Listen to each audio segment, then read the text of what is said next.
బెంగాల్ మీద ఉంది. ఎందుకంటే మోడీని ధిక్కరించే, మోడీని ఎదిరించే ఒక నాయకులు కావాలి అనేటటువంటి కోరిక రాహుల్ గాంధీ వల్ల కావట్లేదని ఫీల్ అవుతున్న వర్గానికి ఆవిడ ఒక ఇన్స్పిరేషన్.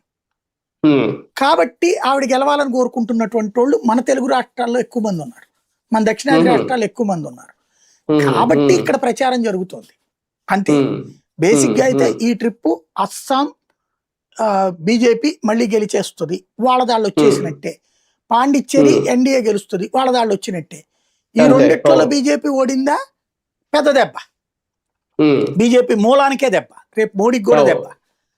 అదే సందర్భం బెంగాల్లో గెలిచింది అనుకోండి, దేశ రాజకీయాల్లో కీలకమైన మలుపు అవుతుంది అది. ఎందుకంటే దేశ రాజకీయాల్లో ప్రధానమంత్రి పదవుల కోసం పోటీ పడుతూ దేశ ప్రయోజనాల్ని తాకట్టు పెడుతూ విదేశీ శక్తులతో తొత్తుగా మారినటువంటి వాడు కేజ్రీవాల్. వాళ్ళ కోసం చివరికి డీప్ స్టేట్ కోసం అని చెప్పి దేశంలోనే ద్రోహానికి సంబంధించిన కార్యక్రమాలకు పాల్పడ్డాడు. రైతుల ఉద్యమం పేరుతో అరాచకం చేయడానికి కూడా పాల్పడ్డాడు అతను, తను ప్రధానమంత్రి అవ్వడానికి. అలాంటి వాడిని ప్రజలు చేత్కరించారు, ఢిల్లీ ప్రజలు. చివరికి అతని నిజస్వరూపం బయటపడి చేత్కరించారు ప్రజలు. కేజ్రీవాల్కి ఆ ఆశ పక్కకి వెళ్ళిపోయింది. ఇప్పుడు చివరికి పంజాబ్ లో ప్రభుత్వం ఉంది కాబట్టి అక్కడ డబ్బులతో బతికేస్తున్నాడు ప్రస్తుతానికి.